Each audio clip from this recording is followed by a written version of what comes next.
50%, 60% take off అయినా పెద్ద ఉద్యోగాలు కదా. ఉన్న 3 సిటీలనే అభివృద్ధి చేయట్లేదు. ఉన్న 3 సిటీల్లో 1,00,000 సమస్యలు, వర్షం వస్తే మొత్తం నీళ్లు నిండిపోతున్నాయి, ట్రాఫిక్ ఇష్యూలు, రోడ్లు వైడనింగ్ కాకుండా ఇబ్బందులు, ఇన్ని ప్రాబ్లమ్స్ ఉన్న 3 సిటీల్లో ఉంటే 4వ సిటీ మొదలు పెట్టారు, అక్కడ రియల్ ఎస్టేట్ దందా చేస్తున్నారు అనే విమర్శకు ఏం చెప్తారు? 4వ సిటీ ప్రధాన కారణం డీసెంట్రలైజేషన్. సిటీని ఎప్పుడు కుదించబడితే, తొక్కిసబడితే నీకు ఏముంటుంది, ఇదే ట్రాఫిక్ సమస్య వస్తుంది.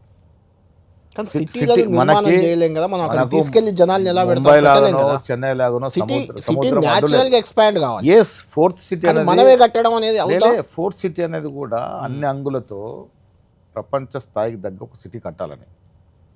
విదేశీ పెట్టుబడులు ఎప్పుడు వస్తాయి? నీకు ప్రాపర్ ఎన్విరాన్మెంట్, ఇక్కడ వాతావరణం బాగుంది, ఎన్విరాన్మెంట్ బాగుండాలి, కొత్త ఫెసిలిటీస్ రావాలి. ఫోర్త్ సిటీ అనేది అధునాతన అంగులతో అసలు లేదు అనేది ఉండదు అక్కడ. ఎడ్యుకేషన్, ఎంప్లాయ్మెంట్, హెల్త్, స్పోర్ట్స్, దాని అవతల అగ్రికల్చరు, ఆ మధ్యన ఇండస్ట్రీ, ఒక దీర్ఘకాలనే ప్రణాళిక. అంటే రేపే ఎల్లుండే కడతామని కాదు. రాయ్పూర్ సిటీ 30 ఏళ్ళు కడుతూనే ఉన్నారు. ఇప్పటికే అది కొత్త క్యాపిటల్. ఇంకా క్యాపిటల్ ఆ స్థాయిలో అనుకున్నంత పరంగా ఎక్కడ కూడా అంత డబ్బుతో కట్టలేము. న్యాచురల్గా గ్రాడ్యువల్గా గ్రోత్ కావాలి. అవును. ఫోర్త్ సిటీ వల్ల ఏంటి లాభం అంటే, ప్రపంచంలో పెట్టుబడిదారులు కానీ ఒక ప్రపంచంలో ఒక గొప్ప సిటీ ఉంటే ఆకర్షిత అవుతుంది, పెట్టుబడులు వస్తాయి. గ్లోబల్ సమ్మిట్ చేస్తే ఎంత వచ్చేది మనకు? దాదాపు 5,80,000 కోట్లు వచ్చాయి. అవును. దాంట్లో 30%, 40%, 50%, 60% వేసుకోండి. ఎంత పెద్ద ఇన్పుట్ అది. మీరు 10 ఏళ్ళు చేశారు, ఐటీ మంత్రి కేటీఆర్ గారు చేశారు, చదువుకున్నవాడు కదా. ఎన్ని వందల కోట్లు తెచ్చారు? 25,00,000 కోట్లు పెట్టుబడులు అన్నారు, 25,000 దాటలే విదేశీ పెట్టుబడులు. ఇలా పెద్ద పెద్ద యూనిట్లు వస్తూ ఉన్నాయి, ఇండస్ట్రీస్ వస్తూ ఉన్నాయి. ఇది ఒక కళ కదా. ఎంత ప్రైవేట్ ఇన్వెస్ట్మెంట్ ఎంత వస్తే దానికి సమానంగా ఎంప్లాయ్మెంట్ వస్తుంది. మనకు కావాల్సింది అదే కదా, ఎంప్లాయ్మెంట్ కావాలి. సిటీ మన వాతావరణం, దేవుడి దేవాలు మంచి వాతావరణం సిటీ. ఇక్కడ లా అండ్ ఆర్డర్ మంచి మెయింటైన్ చేసి ఎన్విరాన్మెంట్ మంచిగా చూపిస్తే విదేశీ పెట్టుబడులు వస్తారు. యూరోపియన్స్ కానీ అమెరికన్స్ కానీ ఇక్కడ రావాలంటే ఇక్కడ సెక్యూరిటీ చూస్తారు, ఫస్ట్ ఎన్విరాన్మెంట్ చూస్తారు, వాతావరణం చూస్తారు, ఊరికే రారు.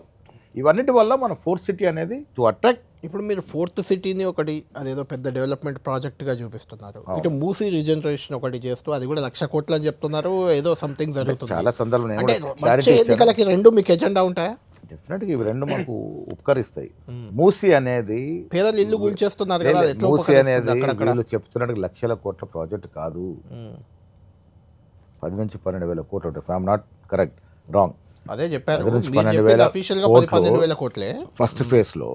ఇప్పుడు మూసీ అనేది జీవనది, ఇక్కడ వికారాబాద్లో స్టార్ట్ అయ్యి కింద నల్గొండ వరకు పోతుంది. నిజాం ప్రభు ఉన్నప్పుడు అది ఒక సస్యశ్యామలమైనటువంటి నది, మంచినీటిది. ఇప్పుడు ఏమిందని ఎంక్రోచ్మెంట్స్ వచ్చి వీళ్ళు ఎంక్రోచ్మెంట్ తీయద్దు అంటారు. నది లోపల ఇల్లు కట్టుకున్నాడు, నది లోపల ఇల్లు కట్టుకున్నాడు, ఎంత ప్రమాదంలో ఉంటాడు.